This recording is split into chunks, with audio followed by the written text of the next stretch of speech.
สบายดีพี่น้องตอนนี้ก็เป็นช่วงตอนเช้าพี่น้องหลังจากที่ว่าเราใส่เบ็ดตอนแรกเราก็ยามไปแล้วเนาะพี่น้องเนาะเราก็มาลุยตอนเช้าต่อไปเลยพี่น้องว่าเราสิไล่เท่าไรพี่น้องไปลุยกันเลยพี่น้อง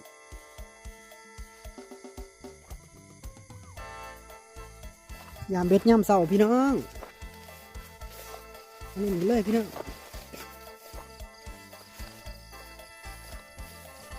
โอ้ยร้อนก็บ่ร้อนพี่น้อง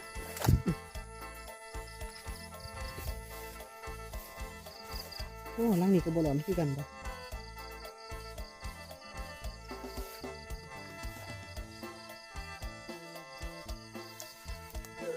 ร้อนน้ำกระสุพี่น้อง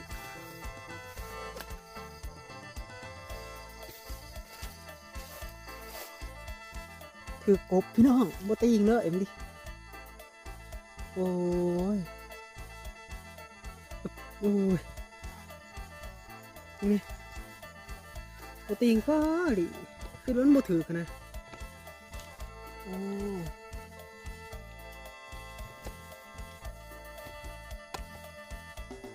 บ่ตีงเลยพี่น้องเอ้ย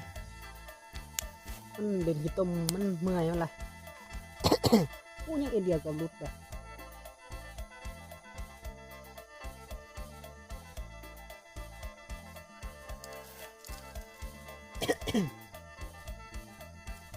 ไปลุยกันต่อพี่น้อง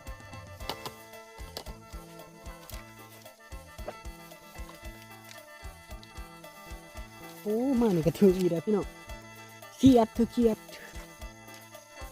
นี่เครียดกระถือก็พี่น้อง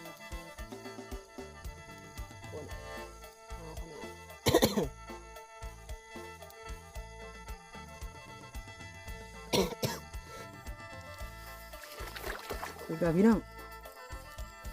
กบเป็นวะ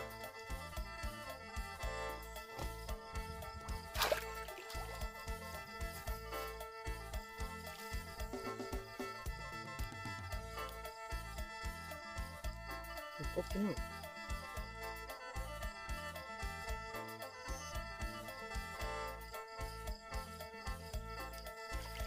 ไปดูกันต่อ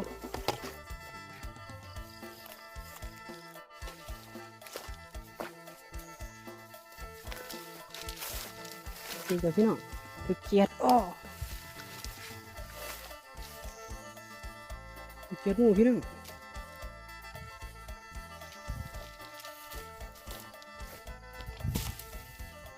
ไปดูกันเลยพี่น้องนั่นพี่น้องเกียดหมูคือเก่า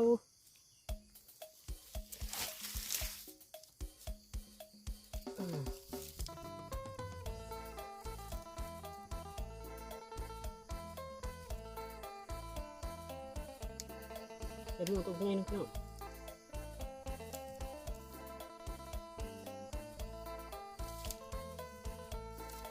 ไปคุยต่อพี่น้อง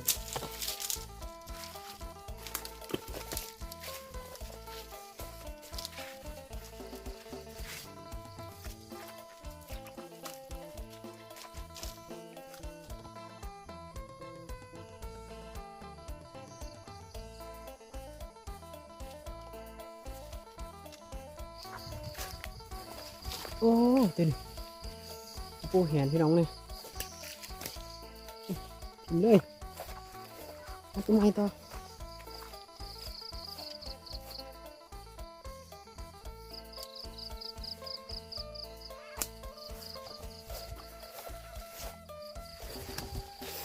กินมาพี่น้องเห็ดหมู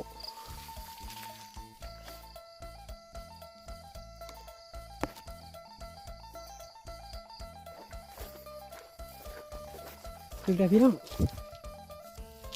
เนาะไปลุยกันต่อพี่น้องนั่นพี่น้องเห็นปะน้ำเสาแล้วนี่กบน้ำเสาพี่น้องแข็งยิดจะคือ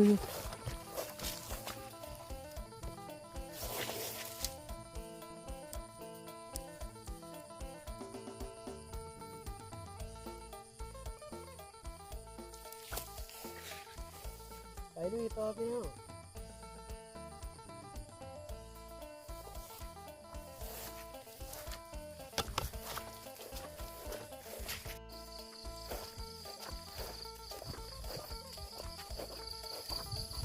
โอ้พี่น้องเอ้ยมึงนี่กบพี่สิถึงมาขึ้นเลยพี่น้องมึงพยายามอยู่แต่ว่าทิมไรพี่น้องทิมเนาะไปหาไว้ต่อพี่น้องเอาล่ะพี่น้องเบ็ดเฮาก็เบิดแล้วพี่น้องพยายามเบ็ดเบิดเลยเนาะก็เฮาก็ไล่ประมาณตัวโอ้ได้กบ4-5ตัวนี่แหละพี่น้องได้กบ4-5ตัวพี่น้อง